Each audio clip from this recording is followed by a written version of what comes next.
Thank you so much for inviting me, and warm greetings here from Brussels in the European Parliament. I can underline so many things Tobias just mentioned. I would agree with his analysis. Tobias was just telling us about his childhood in Vienna. Well, I am not only a kid of the British military presence in Germany, I actually was born and grew up in West Berlin, which was probably the coldest spot of all coldest spots during the Cold War. West Berlin being an island surrounded by communism, surrounded by Soviet and East German forces. And the security guarantee for West Berlin was the presence of the three allies, the United States, the United Kingdom, and France. And if there had been a fully fledged attack on Berlin, the Allies wouldn't have been able to defend the city for long, perhaps a week or so. But it was psychologically so important for West Berliners. And that's why West Berliners will never forget what solidarity the United States, France, and Britain showed until 1989, when finally the wall came down. War has returned to Europe. I have two daughters, 15 and 17. They had such a wonderful childhood. They knew nothing about what it means that there can be a war in Europe. Ukraine is a neighboring country of the European Union. Lemberg is closer to Berlin than Rome. This shows people in Germany actually how close this war is. This is not a war between the largest country in Europe and, when it comes to size, the second largest war, but this is a war against our European values, everything what is important for us. And that's why I believe that this is a moment of truth for Europe. It's a moment of truth for the whole Western world, because in the end, this war is a clash between the rule of law and the rule of the gun. It's a clash between a democracy and an autocracy. It's a clash between a rules-based order on the one hand and a world of naked aggression on the other hand. That's why there's so much more at stake here. I believe that the West has shown remarkable unity. Hardly ever has there been such close transatlantic cooperation between the European Union, the 27, the United States, Canada, the United Kingdom, Canada, Australia, South Korea, and others.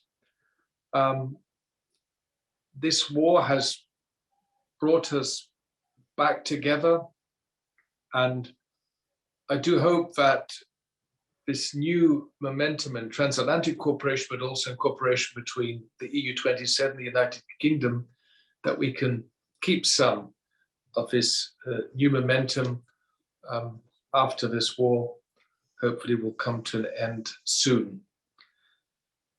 When you organized this event, who would have thought that we would be discussing this, not only these difficult times, but actually on this Monday evening of the 21st of March, because in this town today is a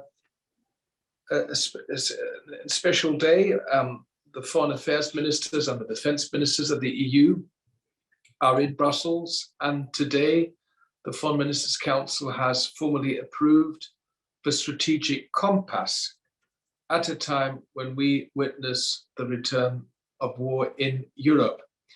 Now, what is the strategic compass about? You will be probably reading about this also in tomorrow's newspapers in Britain.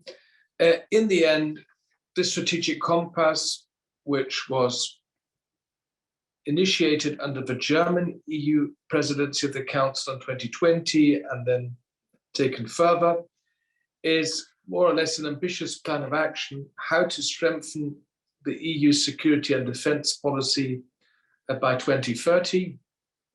Josep Borrell, the High Representative, as we call him, Foreign Minister of the European Union, spoke today about a quantum leap forward. Well, one thing is clear, this strategic compass is for me a kind of a white book, how we can improve our own security and defense in Europe. And things will change, things have to change. We are now seeing that European countries are starting to get very serious on security and defense. We're talking about the open debate in Finland and Sweden to join NATO, especially in the Finnish election campaign, which is upcoming. I believe that the question of Finnish NATO membership will probably one of the key, if not the key, campaign argument for Kokoomus, our sister party in Finland. Denmark will hold a referendum whether Denmark should now join the common security and defense policy, which it has always been very reluctant to join. And Tobias mentioned Germany. Yes, Germany is doing remarkable steps. It actually took the outbreak of a war until Germany was finally ready to get serious on security and defense. I remember our election campaign in September last year very well. It didn't work out well for us in the end, but we, the Christian Democrats, were arguing in favor of the 2% target in Germany, and we were harshly criticized by our socialist and green competitors, accusing us of sable rattling and being the puppets of the Americans and all these arguments. And now the German Chancellor has announced that Germany wants to spend at least 2%. We will check if these are just empty promises, because this means in the end for Germany, instead of spending 50 billion euros a year on security and defense, we need to spend 70 billion euros every year to match the 2% target. So that's 20% every year what we have to spend more than we have spent in recent years. And Tobias, you mentioned the 100 billion euros special investment fund. 20 billion euros times 5 is 100 billion. So these 100 billion will only guarantee actually for 5 years that we can match the NATO spending target. So we have to get very serious in Germany on security and defense like other countries. A final point I want to make, I am very much in favor of closer cooperation in the European Union on security and defense. And with the permanent structured cooperation, with the European Defence Fund, with the European Defence Agency, with the annual review of our defence and security activities, a framework has been set. Probably a framework which has been set in recent years.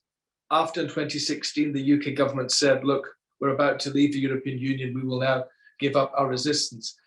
But whatever we do on more activities on our common defense and security policy, it should never be against NATO, it should never be in competition with NATO, it should never be simply duplicating NATO capabilities. It's about giving real added value. NATO is the backbone of our European security. We are dependent on a close cooperation with NATO allies like the United States, Canada, or the United Kingdom. It's about strengthening the European pillar within NATO, and it's about identifying fields where we as a European Union can add value for a real stronger European security and defense policy in the next decade.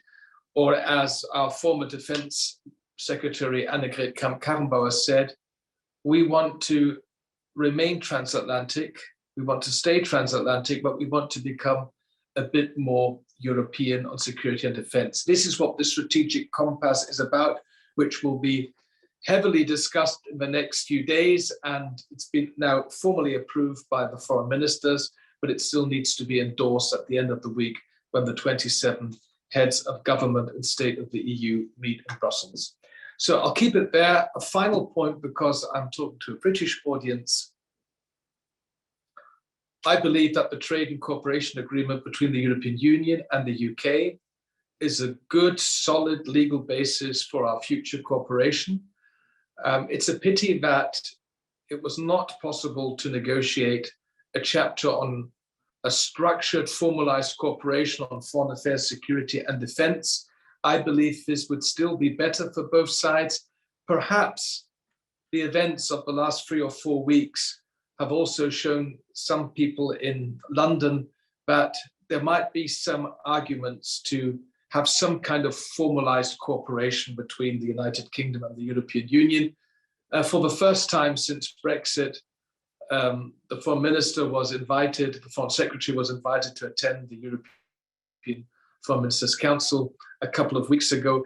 This all shows there is willingness and readiness on our side in the EU to have closer links with the United Kingdom, also on the important fields of foreign affairs, security, and defense.